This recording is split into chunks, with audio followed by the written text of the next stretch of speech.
નમસ્કાર દર્શક મિત્રો, મંતવ્ય ન્યૂઝમાં આપનું સ્વાગત છે. સીધો સંવાદ સાથે હું છું હિનલ.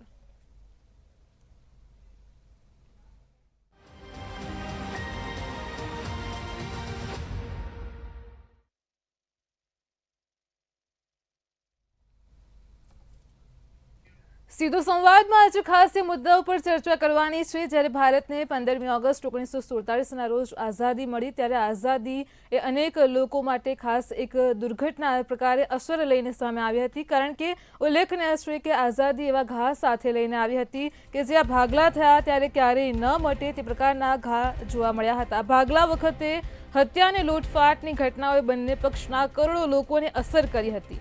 એટલું જ નહીં, પરંતુ તેમનું જીવન પણ કાયમ માટે બદલી નાખ્યું હતું. તો આ ભાગલાની આ ઘટના વિદ્યાર્થીઓ સુધી પહોંચે તે માટે એનસીઆરટીએ ખાસ એક નવું મોડ્યુલ જાહેર કર્યું છે, અને જેમાં ભાગલા માટે કોંગ્રેસ મોહમ્મદ અલી ઝીણા અને માઉન્ટ બેટનને જવાબદાર ગણાવ્યા છે. ખાસ આજે સીધા સંવાદમાં આ જ મુદ્દાઓ પર ચર્ચા કરીશું. ત્યારે કોંગ્રેસે ભાગલાની માંગને સ્વીકારી હોવાનો પણ આ મોડ્યુલમાં ઉલ્લેખ કર્યો છે. ભારતના ભાગલા થયા તેના માટે જવાબદાર કોણ છે, આ મુદ્દા ઉપર આજે ચર્ચા કરીશું. લોર્ડ માઉન્ટ બેટને આ ભાગલા થયા તેને અમલમાં મૂક્યો હતો. ઉલ્લેખનીય છે કે માઉન્ટ બેટને ઉતાવળે બદલેલી આઝાદીની તારીખે લોકો માટે ખોટો સંદેશો પણ આપ્યો હતો. તો એનસીઆરટી વિશેષ મોડ્યુલ 14મી ઓગસ્ટના રોજ બહાર પાડ્યું છે, જેમાં વિદ્યાર્થીઓ સુધી આ નવી સામગ્રી પહોંચાડવાનો પણ પ્રયાસ કર્યો છે.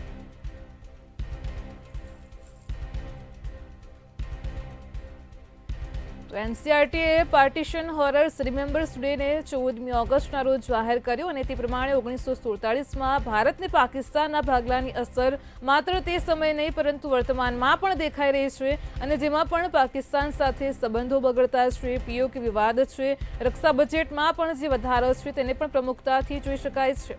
તો આ તમામ મુદ્દાઓ પર આજે સીધો સંવાદમાં ચર્ચા કરીશું. ઉલ્લેખનીય છે કે ભાગલા થયા ત્યારે ગાંધીજી ભાગલાને કેમ રોકી ન શક્યા. ગાંધીજી છેલ્લી ક્ષણ સુધી આ ભાગલાની વિરુદ્ધમાં હતા, તેમ છતાં પણ તેઓ કેમ આ વિભાજનને અટકાવી શક્યા નહીં, આ મુદ્દાઓ પર ચર્ચા કરીશું. ઇતિહાસના મૂળને જાણવું પણ ખૂબ જ જરૂરી છે. એનસીઆરટીએ ખાસ આ ઉલ્લેખ કર્યો છે. એનસીઆરટી દ્વારા નવી સામગ્રી બહાર પાડવામાં આવી છે, તેમાં ખાસ આ પ્રકારે ઉલ્લેખ પણ કરવામાં આવ્યો છે.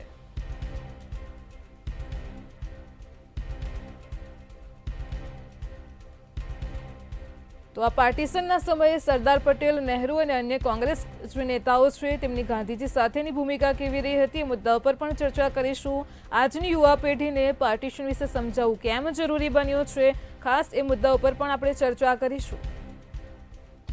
તો એનસીઆરટી પુસ્તકમાં ભારત પાકિસ્તાનના ભાગલા માટે મોહમ્મદ અલી ઝીણા, કોંગ્રેસ પાર્ટી અને લોર્ડ માઉન્ટ બેટનને જવાબદાર ઠેરવવામાં આવ્યા છે. તો આ જ મુદ્દે આપણી સાથે ચર્ચા કરવા માટે ગાંધીવાદી ઉત્તમભાઈ પરમાર અને ઇતિહાસકાર અમીશભાઈ દાદાવાલા જોડાઈ ગયા છે. બંને મહાનુભાવોનું સ્વાગત છે મંતવ્ય ન્યૂઝના આ સીધો સંવાદમાં. સીધો સંવાદની શરૂઆત કરીશું. ઇતિહાસકાર અમીશભાઈ, હું તમને પૂછવા માંગુ છું કે ખાસ કરીને અત્યારે એનસીઆરટી દ્વારા આ મોડ્યુલ જે બહાર પાડવામાં આવ્યું છે, અને તેમાં આ 3 કોંગ્રેસ, મોહમ્મદ અલી ઝીણા અને માઉન્ટ બેટનને જવાબદાર ઠેરવવામાં આવ્યા છે, અત્યારે કેમ તેની જરૂર પડી? અમીશભાઈ. આ વિષય એવો છે ને કે એક હિન્દીમાં એક ટર્મ છે, સચ હોના ઓર સહી હોના. સચ એ દરેકનું ઇન્ડિવિજ્યુઅલ હોઈ શકે છે. મારું સચ કુછ હોઈ શકે છે, બીજાનું કોઈકનું સચ કોઈ હોઈ શકે છે, પણ સહી બધાને માટે કોમન હોય છે. જેમ આપણા શાસ્ત્રો છે કે જેમ એ એવું સમજાવે છે કે કોઈ પણ વ્યક્તિને માટે what is right, general right. આ જે પ્રયાસ છે સરકારોનો તે એ છે કે એ what is right to everybody, દરેક વ્યક્તિનું માટેનું શું સાચું છે, કોઈ એક વ્યક્તિનું સાચું નહીં. મોહમ્મદ અલી જીન્નાનું સાચું, જવાહરલાલ નહેરુજીનું સાચું, ગાંધીજીનું સાચું, કે સરદાર વલ્લભભાઈનું સાચું, કે માઉન્ટ બેટનનું સાચું, કે બ્રિટિશ સરકારનું સાચું. એના કરતાં એક કોમન ટ્રુથ જે બધાને એપ્લિકેબલ હોય એ બાળકો સુધી, આવનારી પેઢીઓ સુધી પહોંચવું જોઈએ, અને એ રીતે પહોંચવું જોઈએ કે એની અંદર એ લોકોનું પોતાનું મંથન ઇન્વોલ્વ હોય, નહીં કે એમની ઉપર ઠોકી બેસાડવામાં આવ્યું હોય કે આવું જ છે કે આવી રીતે જ છે. એની વિસ્તૃત ચર્ચા કરવાને બદલે જે માનસ છે, કુમળું માનસ છે, એને પોતાને એક્સપ્લોર કરવાની મળે. આજનું બાળક સ્કૂલની અંદર પરચુરણ વિષયોની ઉપર પ્રોજેક્ટ બનાવે છે એના કરતાં ડેફિનેટલી આ ખૂબ સારો વિષય છે અને બાળકને પોતાને ગ્રોથ અને ઇન્સાઇટ માટે આવા સબ્જેક્ટોથી દેશનું ભાવિ સારી રીતે ઘડી શકાય આવો પ્રાઇમરી મોટિવ મને આમાં દેખાય છે.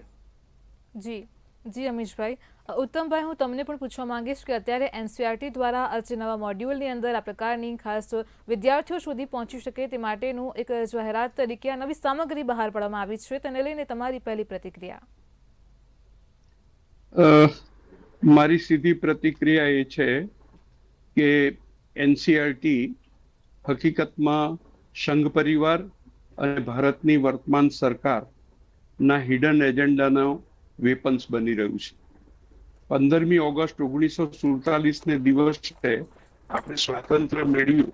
આ સ્વતંત્રતા સંઘ પરિવારને પચી નથી અને એને ગમી નથી, એટલે એ સ્વતંત્રતાની આખી ઉત્સવને ઝાંખો પાડવા માટે 14મી તારીખે વિભાજન વિભીષિકા દિવસ તરીકે ઉજવવાની જે આખી વાત છે તે મૂળ 15મી ઓગસ્ટ 1947ના મહાત્મયને ઝાંખું પાડવાનું એક ષડયંત્ર છે મારી દ્રષ્ટિએ.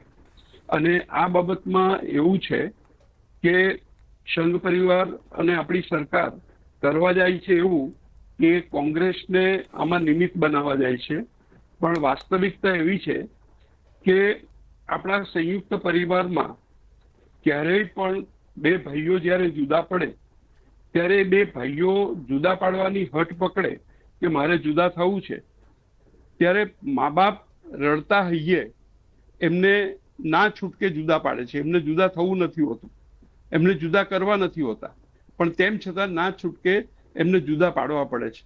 બરાબર આવું આપણા દેશમાં થયું છે કે આપણા દેશની અંદર સંઘ પરિવાર અને હિન્દુ મહાસભા હિન્દુઓના પક્ષેથી અને મુસ્લિમોના પક્ષેથી મુસ્લિમ લીગ, આ બંનેના જાતિવાદી અને સ્થાપિત હિતોના માટે એમણે આ દેશના ભાગલાની નોબત સર્જી છે.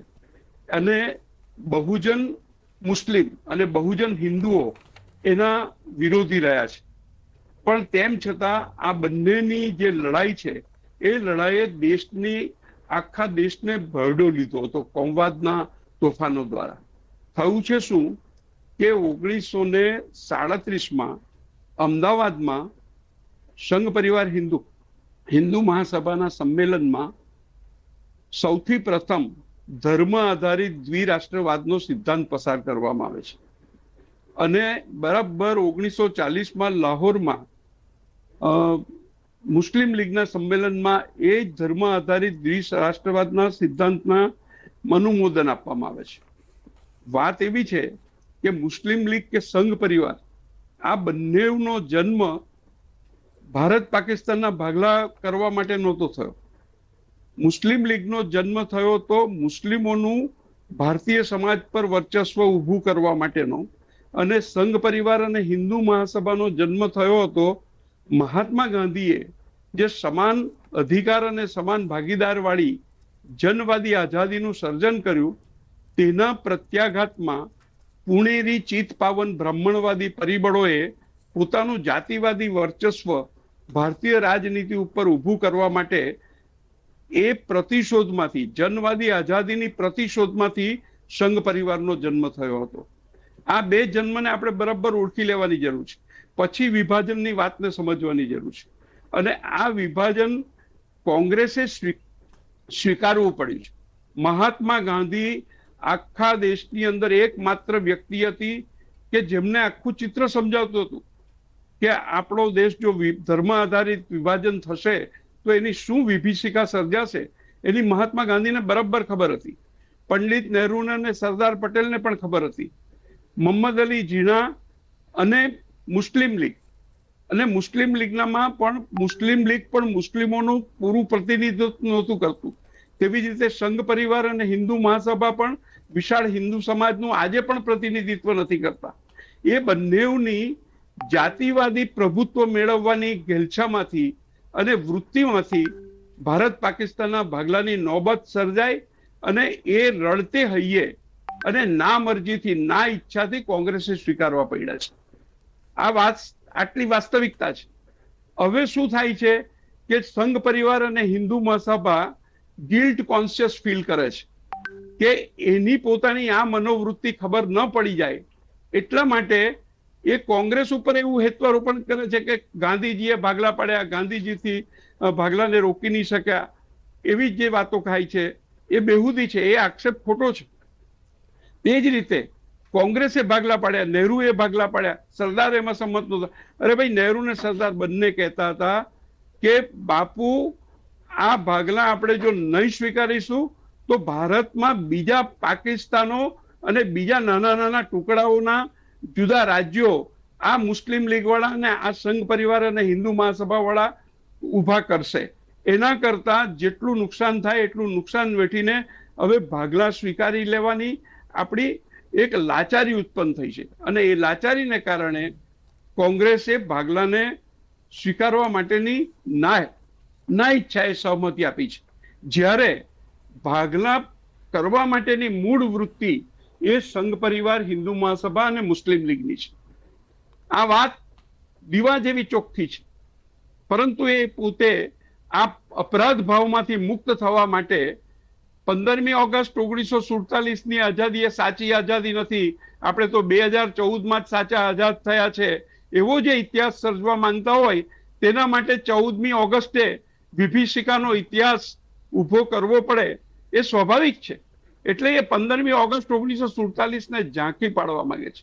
ભારતની આઝાદીના સ્વાતંત્ર્ય સંગ્રામનો અનાદર છે, ભારતીય સંવિધાનનો અનાદર છે. આ સંઘ પરિવાર અને હિન્દુ મહાસભાના લોકોની અને તે વખતની મુસ્લિમ લીગના મોહમ્મદ અલી ઝીણાની માનસિકતાને આપણે સમજવી પડે. અને આજે પણ તમે જુઓ, આજે પણ પાકિસ્તાન છૂટું પડ્યા ગયા પછી પણ સંઘ પરિવાર અને હિન્દુ મહાસભાના લોકો અને ભાજપની સરકાર આ દેશમાં શું કરી રહી છે? અનેક ખંડીય અસ્મિતાઓ જાગૃત થાય એવી રીતના પ્રયત્ન કરી રહી છે. મરાઠીમાં ભાષાનું આંદોલન ઊભું થાય, દક્ષિણની અંદર તમિલ ભાષાનું આંદોલન ઊભું થાય, મણિપુરમાં કુકઈ અને મૈતી વચ્ચેના વિભાજનો ઊભા થાય, કાશ્મીરની અંદર વિભાજનો ઊભા થાય. આ બધી વસ્તુઓ મૂળભૂત વિભાજનવાદી માનસિકતા છે. અને એક જ વાક્યમાં કહેવું હોય તો એ છે કે સંઘ પરિવાર અને હિન્દુ મહાસભા અખંડ ભારતની વાત કરે છે, પણ એમના કુકર્મો અને ષડયંત્ર ક્ષણ ક્ષણના વિભાજન માટેની એમની પ્રવૃત્તિ હોય છે. અમીશભાઈ, હું તમને પૂછવા માંગીશ કે જે પ્રકારે સંઘ પરિવારને આ સ્વતંત્રતા પચવી નથી, ઉત્તમભાઈ જણાવી રહ્યા છો, ને ખાસ જ્યારે આ 3 કોંગ્રેસ, માઉન્ટબેટન અને મોહમ્મદ અલી ઝીણાને જવાબદાર ઠેરવવામાં આવી રહ્યા છે, ત્યારે જે હિન્દુ મહાસભા છે તેની એ વખતે શું ભૂમિકા હતી તેનો ઉલ્લેખ કેમ નથી થઈ રહ્યો? જો હું એક પુસ્તક છે મારી પાસે, અને એ પુસ્તક માહિતી ખાતું ગુજરાત સરકારે પબ્લિશ કર્યું છે. પુસ્તકનું નામ છે ગાંધીજીની દિનચર્યા, ગાંધીજીની દિનવારી. ગાંધીજી ખૂબ સ્પષ્ટતાથી 1945 જૂન મહિનાની 14 કે 15 તારીખે લખે છે વાઇસરોયની જાહેરાત. હું વાંચું છું, પુસ્તક નથી જ વાંચું છું, મારો અંગત કોઈ વ્યૂ મૂકતો નથી. શું લખે છે ગાંધીજી પોતે? હાલની રાજકીય મડગાંઠોનો અંત લાવવાના હેતુથી અને હિન્દીના સંપૂર્ણ સ્વાતંત્ર્યના ધ્યેય તરફ આગેકૂચ કરવાની અનુકૂળતા પેદા કરવાના હેતુથી નવી કારોબારી જેમાં સ્વર્ણ હિન્દુઓ અને મુસ્લિમોનું પ્રતિનિધિત્વ સરખું હશે તેવી રચવાની દ્રષ્ટિએ હિન્દીના નેતાઓ સમક્ષ કેટલી દરખાસ્તો મૂકવા બ્રિટિશ સરકારે મને સત્તા આપી છે. ટૂંકમાં ગાંધીજી એવું કન્ફેસ કરી રહ્યા છે કે જે નેગોશિએશન્સ કરવાના છે એના માટે બ્રિટિશ સરકારે એમને એબ્સોલ્યુટ પાવર આપ્યા છે. બીજી જગ્યાએ લખે છે ગાંધીજી વાઇસરોય ગાંધીજી ઝીણા, મૌલાના અબ્દુલ આઝાદ વગેરે સાથે અલગ અલગ મંત્રણા કરી. એના પછી ફરીથી ગાંધીજીની દિનવારીમાં 1945ના જૂન જુલાઈ મહિના દરમિયાનમાં એમણે લખ્યું છે કે 11 તારીખે જુલાઈ મહિનાની 11 તારીખે સિમલામાં લખે છે ગાંધીજી, વાઇસરોય સાથે ચર્ચા દરમિયાન વાઇસરોયે કહ્યું, પરિષદ નિષ્ફળ જશે ચોક્કસ છે, પણ હું સમાધાન માટે પ્રયત્નો ચાલુ રાખીશ. વિલાયતમાં થનારી ચૂંટણી પૂરી થાય એટલે તુરંત આ દિશામાં ઘટતું કરીશ, અને તેમ હાલ કોઈ સમાધાનિક સંબંધો સ્થપાય છે તે ચાલુ રાખો એવી મારી વિનંતી છે. એના પછી છેલ્લું એક જે ઇમ્પોર્ટન્ટ મને સમજાય છે કે આ ખૂબ જરૂરી છે આ ડિબેટની અંદર જનતા સામે, પ્રજા સામે લાવવાનું, એ વાક્ય છે કે કેબિનેટ લગભગ આ 1946 એપ્રિલ મહિનાની 3જી તારીખની આજુબાજુની વાત છે. દિલ્હીમાં કેબિનેટ મિશન સાથે ચર્ચા થઈ. ગાંધીજીએ સ્પષ્ટતાથી કહ્યું કે પાકિસ્તાની માંગણીના મૂળમાં હિંદના ભાગલા પાડવાની વાત છે. આ એક પાપ છે. જે ઝીણા જે બે પ્રજાની વાત કહે છે તે અર્થહીન છે. પ્રાર્થનામાં બોલ્યા, આ પ્રધાનોના શ્રદ્ધામાં રાખવી એ કોઈ માણસાઈ નથી. ટૂંકમાં આ ગાંધીજીની જે પુસ્તક છે દિનવારી, એમાં ગાંધીજીએ પોતાના આખા જીવનની કથની લખી છે. એની અંદર ગાંધીજી પોતે પણ બેન કોઈ પણ જગ્યાએ આરએસએસ નો કે હિન્દુ મહાસભાનો આ પર્ટિક્યુલર દિવસ દરમિયાન જે પ્રી ઇન્ડિપેન્ડન્સ કે પાર્ટીશન પહેલાના જે દિવસો હતા એ દિવસમાં ગાંધીજીએ સ્પષ્ટ રૂપે જીન્ના સાહેબને બ્લેમ કર્યા છે, એમને પાપી કહ્યા છે. વાઇસરોયે પોતે કન્ફેસ કર્યું છે કે આ કશું સક્સેસફુલ નથી જવાનું, તે છતાંય ટ્રાય કરી રહ્યા છે. પણ ગાંધીજી પોતે કોઈક જગ્યાએ એવું સમજી રહ્યા હતા અને સમજે છે, હું એવું માનું છું. હું ગાંધીજીનો બહુ મોટો ફેન છું. મારી પાસે ગાંધીજીના ઘણા બધા પુસ્તક છે, મેં વાંચ્યા છે એમને. તો ગાંધીજી પોતે અહિંસાવાદી હતા. ગાંધીજીએ કોઈ દિવસ કોઈ પણ જગ્યાએ કોઈને બ્લેમ કરવાને બદલે જ્યારે એક્સ્ટ્રીમ સિચ્યુએશન થઈ જાય એના સિવાય કોઈને બ્લેમ નથી કર્યા. એટલે હિન્દુ મહાસભાનો શું રોલ હતો, એ રોલ ક્યારે ડેવલપ થયો, પાકિસ્તાનની કે મુસ્લિમોની એક પર્ટિક્યુલર ડિમાન્ડ પછી હિન્દુ વિચારધારાને આટલું બધું જોશ મળ્યું, બળ મળ્યું કે આ સંજોગોમાં આપણે લોકો ડિપ્રાઇવ્ડ રહી જઈશું. ભલે આપણે બહુમતીમાં છે, પણ શું તમે જે પરિષદ છે તેને મેં આંકડા જુઓ ત્યારે ભારતમાં હિન્દુઓ કેટલા હતા અને મુસ્લિમ કેટલા હતા. તે છતાં ગાંધીજીને અધ્યક્ષ સ્થાનની અંદર જે કમિટી મળી હતી, વાઇસરોય એમને જે સત્તા આપી હતી, એમાં મુસ્લિમો અને હિન્દુઓનું સરખું પાર્ટિસિપેશન હતું. એક હિન્દુ તરીકે, હું હિન્દુ છું, હું રાજકીય કોઈ પક્ષનો વ્યક્તિ કે સમર્થક નથી, હું એક હિન્દુ તરીકે, સનાતની તરીકે એવું સમજુ કે જ્યારે દેશની અંદર લોકશાહીની વાત થતી હોય, જ્યારે લોકોની સરકારની વાત થતી હોય, તો પ્રતિનિધિત્વ ટકાવારીમાં, પર્સન્ટેજમાં એ લોકોના પ્રપોર્શનમાં હોવું જોઈએ. તો મને ખરેખર તકલીફ થશે કે હું 100 છું અને સામે કોઈ 20 છે, તે છતાં એ 100 નું પ્રતિનિધિત્વ પણ 5 જણ કરે છે અને 20 નું પ્રતિનિધિત્વ પણ 5 કરે છે. Top of it Mohammad Ali Jinnah શરૂઆતથી નિકાલ કરી નાખે છે વાતનો કે કોંગ્રેસ જે 5 વ્યક્તિઓને નિમી રહી છે અમને સ્વીકાર્ય નથી. મુસ્લિમોનું પ્રતિનિધિત્વ મુસ્લિમ લીગ જ કરશે, અન્ય કોઈનું અમને સ્વીકાર નથી. એટલે જડતા ક્યાંથી આવી, જડ કોણ થયું? તો મારા હિસાબે અને ગાંધીજીની આ દિનવારીના પુસ્તકના હિસાબે મોહમ્મદ અલી જીન્ના જડ થયા અને ત્યાંથી પછી આ જડત્વ શરૂ થયું. ઉત્તમભાઈની જે વાત છે કે આપણે રૂટમાં જવું જોઈએ, તો ગાંધીજીની જ બુકમાંથી લખીને હું તમને આ સાર આપી રહ્યો છું. જી અમીશભાઈ, એટલે એક ઇતિહાસકાર તરીકે આપણે આ પાર્ટીશનને તમે એક પોલિટિકલ નેગોશિએશન જણાવી રહ્યા છો, બરાબર ને? પણ એના સિવાય કશું હતું જ નહીં. બે મુસ્લિમ હોય કે હિન્દુ હોય, બધાને પોતાનું એક રાજ્ય સ્થાપવું હતું અને પોતાને રૂલ કરવું હતું. અમીશભાઈ, હું તમારી પાસે ફરી આવીશ. ઉત્તમભાઈ, હું તમને પૂછવા માંગીશ કે જો ઇતિહાસકારો માટે આ જે વિભાજન થયું, ભારતના ભાગલા થયા, જે પાર્ટીશન થયું, તે એક પોલિટિકલ નેગોશિએશન હતું, તો પછી ગાંધીવાદી માટે એક નૈતિક વિફળતા ગણી શકાય. શું તમે સહેમત છો? તમારું મંતવ્ય જણાવો. મારું સ્પષ્ટ કહેવું છે, અમીશભાઈએ જે વાત કરી છે એ ભારત પાકિસ્તાનના ભાગલા માટેની કોંગ્રેસ અને મુસ્લિમ લીગ વચ્ચે અને હિન્દુઓ કે મુસ્લિમો વચ્ચેના એક ટેબલ ટોકની વાત છે, બરાબર છે. એની અંદર એ પરિસ્થિતિ, એ તો કોઈ પણ જયારે આપણે કોઈ પણ સંયુક્ત પરિવાર જયારે છૂટો પડતો હોય ત્યારે બે ભાઈઓ પોતપોતાની વાતો રજૂ કરતા હોય, તેના માટે એક ટેબલ ટોક થતી હોય છે, બરાબર છે, અને તેને કન્વિન્સ કરવું પડતું હોય છે. એ વાત આખી જુદી છે. મારો મૂળ મુદ્દો એ છે કે ભારત પાકિસ્તાનના ભાગલા સર્જવાની નોબત કોણે ઊભી કરી? આ તો આ લોકોએ તો પછી ભાગલા પાડ્યા, બરાબર છે, સ્વીકાર્યા, પણ એના માટેના રૂટ્સ કોણે ઊભા કર્યા? એના માટેનું વાતાવરણ કોણે ઊભું કર્યું? એના માટેનું વાતાવરણ હિન્દુઓના પક્ષેથી અત્યંત લઘુમતીમાં પુણેરી ચિત્પાવન બ્રાહ્મણવાદી પરિબળો જે હિન્દુ મહાસભા અને સંઘ પરિવારનું પ્રતિનિધિત્વ કરે છે એ લોકો, અને મુસ્લિમ લીગમાંથી પણ, મુસ્લિમોના પક્ષેથી અને મુસ્લિમ લીગમાંથી પણ મોહમ્મદ અલી જીના જેવા, આ બંને બહુ નાના પરિબળો હતા, પણ એ બંને નાના પરિબળોએ બંનેની પ્રજાને ઉશ્કેર્યા છે ભારત અને પાકિસ્તાનના ભાગલા કરવા માટે. અને ધર્મ આધારિત રાષ્ટ્રના ભાગલા નહીં થઈ શકે એવું મહાત્મા ગાંધીએ સંઘ પરિવારના હિન્દુ મહાસભાના ભાઈઓને પણ કહેતા હતા અને મુસ્લિમ લીગના ભાઈઓને પણ કહેતા હતા કે આ તમારો અભિગમ ખોટો છે. અને તે ગાંધી સાચા પુરવાર થયા કે ધર્મ આધારિત ભાગલા પાડ્યા પછી પાકિસ્તાન અને બાંગ્લાદેશ જુદા પડ્યા એક જ ધર્મ હોવા છતાં, બરાબર છે, અને આપણે સેક્યુલર સ્ટેટ રચ્યું. ગાંધીને અને ખાસ કરીને પંડિત નહેરુને સેલ્યુટ કરવી જોઈએ કે એમણે સેક્યુલર સ્ટેટ કર્યું. તેના કારણે આપણું ભારત અસામાન્ય પ્રગતિ કરી શક્યું છે, એક લોકતાંત્રિક મૂલ્યોનો વિકાસ કરી શક્યું છે, ધર્મનિરપેક્ષતા વિકસાવી શક્યું છે, સમાજવાદને વિકસાવી શક્યું છે. આ બધું ધર્મ આધારિત રાષ્ટ્ર ન સર્જ્યું ભારતનું, તેના કારણે શક્ય બન્યું છે. અને તેના માટેનો આગ્રહ નહેરુનો, સરદારનો, ગાંધીનો હતો. પણ આપણે શું કરીએ છીએ કે જેણે ભાગલા પાડી આપ્યા કે ભાઈ ચાલો હવે તમે બે ઝઘડો છો તો લો આટલું કરીને છૂટા પડો, બરાબર છે. તો ભાગલા પાડનારને એક કોંગ્રેસ એ લીડિંગ કરતી હતી, સ્વાતંત્ર્ય આંદોલનનું નેતૃત્વ કરતી હતી અને દેશમાં આ વાતાવરણ ઊભું થયું હતું. તો તેના કારણે કોંગ્રેસે આ જવાબદારી સ્વીકારવી પડી. ઇટ ડઝ એનો અર્થ એ નથી થતો કે કોંગ્રેસ ભાગલા માટે આતુર હતી, ગાંધી ભાગલા માટે આતુર હતા. ગાંધી તો કોઈ પણ સંજોગોમાં તૈયાર નહોતા, પણ નહેરુ અને સરદારે બાપુને સમજાવ્યું કે બાપુ, જો આપણે ભાગલા નહીં સ્વીકારીશું તો દેશની અંદર બીજા અનેક ખૂણા ખાંચરે પાકિસ્તાનો ઉભા થશે. એના કરતા પાકિસ્તાન જતું કરીને આપણે ભાગલા હવે કમ અને સ્વીકારો, અમે પણ તૈયાર નથી, પણ આના સિવાય બીજો છૂટકો નથી.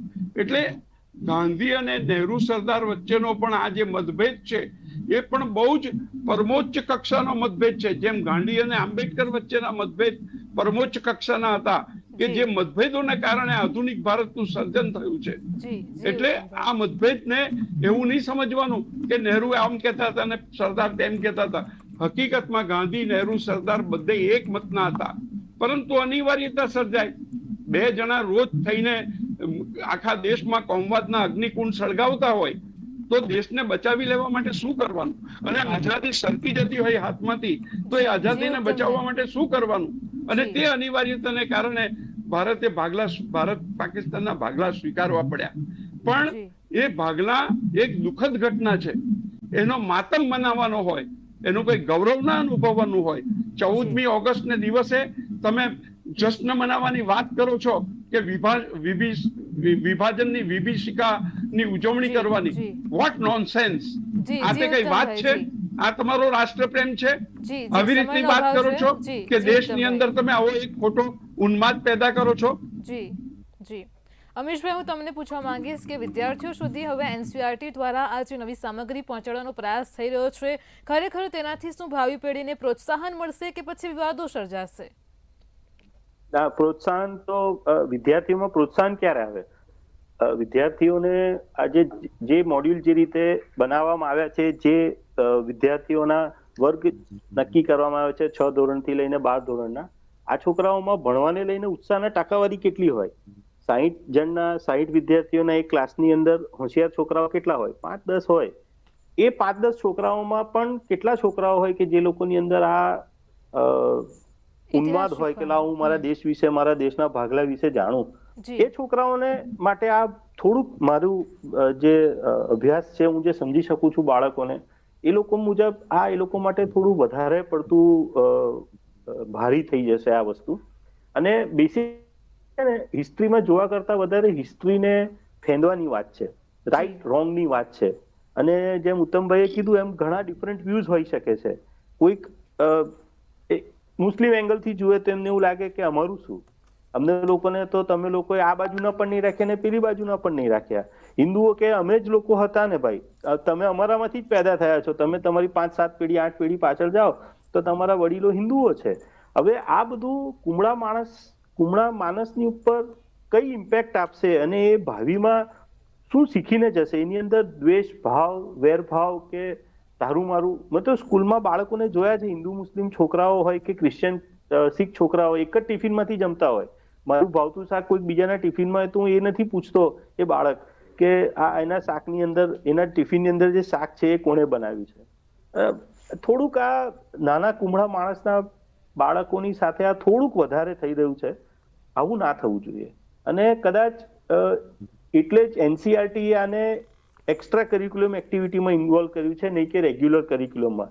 પણ સ્કૂલમાં ભાર એટલો બધો હોય છે કે વિદ્યાર્થીઓને આ મારી ઠોકીને ભણવું ને કરવું જ પડવાનું છે.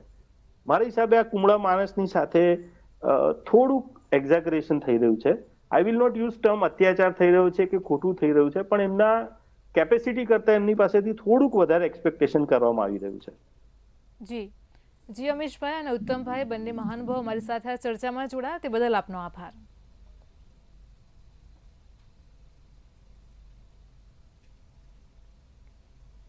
તો એનસીઆરટી દ્વારા વિદ્યાર્થીઓ સુધી આ નવી સામગ્રી પહોંચાડવાનો પ્રયાસ થઈ રહ્યો છે, પરંતુ તેના ઉપર હવે ચર્ચાઓ શરૂ થઈ ગઈ છે. કોંગ્રેસ કહી રહ્યું છે કે આ એનસીઆરટીનું જે નવું મોડ્યુલ છે તેને ફાડી નાખવું જોઈએ. ઉલ્લેખનીય છે કે મદલી ઝીણા, માઉન્ટ બેટન અને કોંગ્રેસને જ્યારે જવાબદાર ઠેરવવામાં આવી રહ્યા છે, દોષિત ગણવામાં આવી રહ્યા છે, ત્યારે રાજકારણ પણ ગરમાઈ ગયું છે. અનેક ચર્ચાઓને પણ આનાથી વેગ મળી રહ્યો છે. સીધો સંવાદમાં હાલ આટલું જ. આવતીકાલે ફરી મળીશું એક નવા મુદ્દા સાથે. નમસ્કાર.